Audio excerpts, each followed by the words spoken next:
Hello दोस्तों, नमस्कार। मैं हूं डीके और आप सभी दोस्तों का डीके क्लासेस में स्वागत है। तो ये है अपना क्वेश्चन नंबर 37 और क्वेश्चन नंबर 1 to 36 के वीडियोस ऑलरेडी प्लेलिस्ट में अवेलेबल हैं।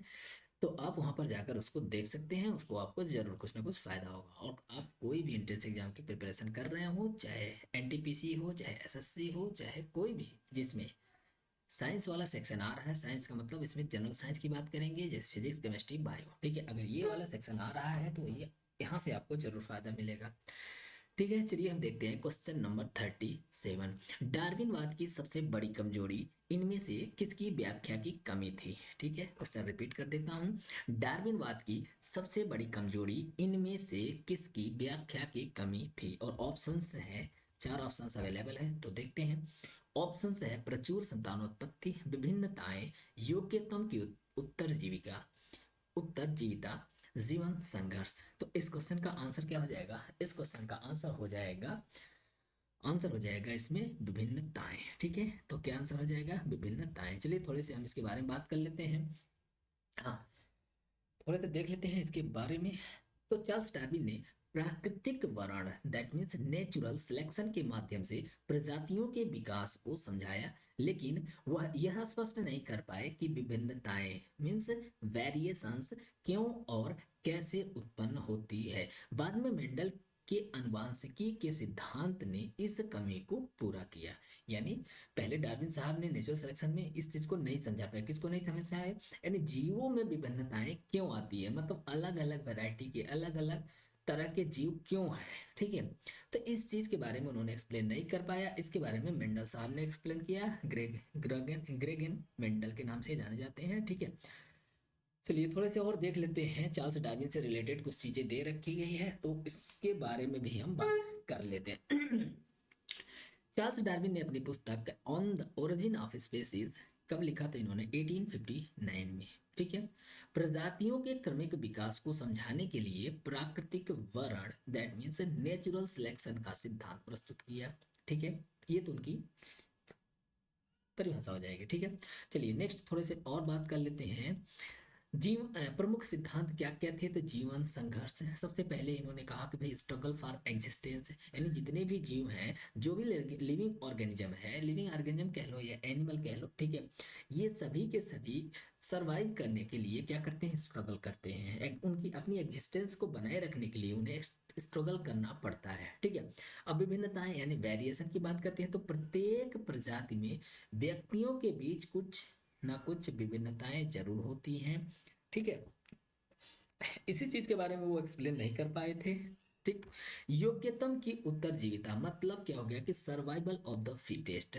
कहने का ये मतलब है कि इस इन्वायरमेंट में वही सर्वाइव कर पाएगा जो एकदम फिटेस्ट होगा। ठीक है, तो ये हो गया।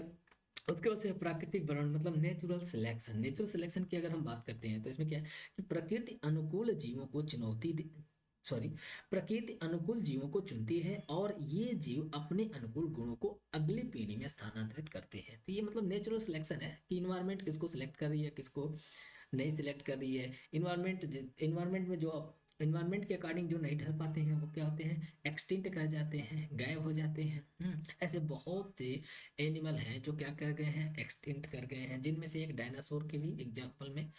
और डोडो अगर इस समय के देखें तो डोडो, और इस समय अगर एक्सटिंक्ट होने की कैटेगरी में अभी भी बहुत सारे एनिमल्स हैं जो किस में है?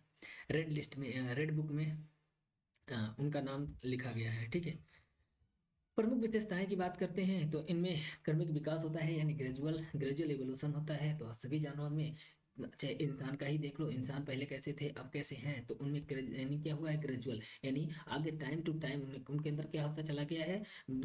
इवोल्यूशन होता चला गया है, यानी विकास होता चला गया है। ठीक है, नेक्स्ट उसके बाद से देख लेते हैं जीवों का अनुकूल यानी एडॉप्टेशन। लोगों को भी देखो एडॉप्ट करने की बात आती है तो लोग यानी एनिमल कह लो, इन्वायरमेंट के अकॉर्डिंग वो अपने आप को क्या करते हैं? एडॉप्ट कर लेते हैं।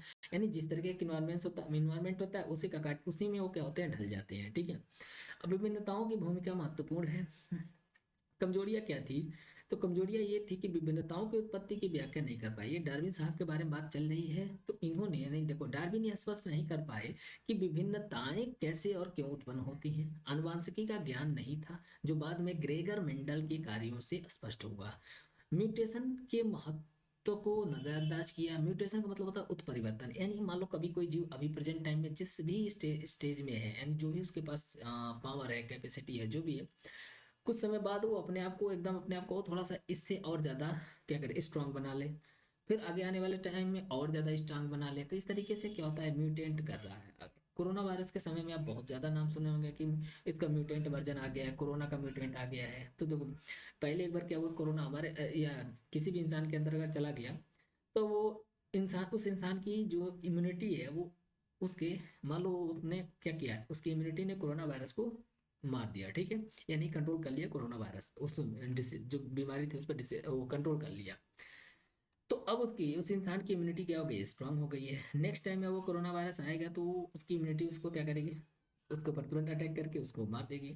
लेकिन लेकिन नेक्स्ट मान लो अगले बार क्या करे, वही वायरस अपने आप को फिर से थोड़ा सा बदल के फिर आए, तो जो जिस इंसान इंसान के अंदर पहले वो गया था, उसका पुराना वर्जन गया था, अब उसका नया वर्जन जब उसके अंदर जाएगा तो वो बीमार पड़ जाएगा। क्यों बीमार पड़ जाएगा, क्योंकि नए वर्जन के बारे में तो उसकी इम्यूनिटी को कोई ज्ञान नहीं, तक पहले से कोई जानकारी नहीं थी, ठीक है।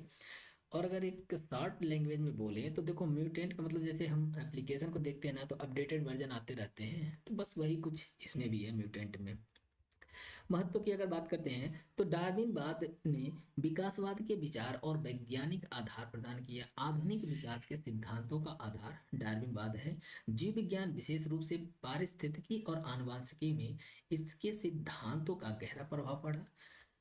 ओके, विचार प्रभावित विचार की अगर बात करते हैं तो प्रभावित विचार में देख लेते हैं क्या है।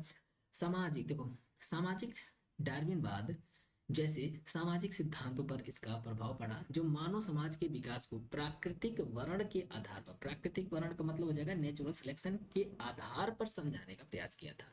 और इन शॉर्ट बोले तो डार्विनवाद ने विज्ञान और समाज में गहरा प्रभाव छोड़ा, और आज भी यह विकासवाद का मूल सिद्धांत है।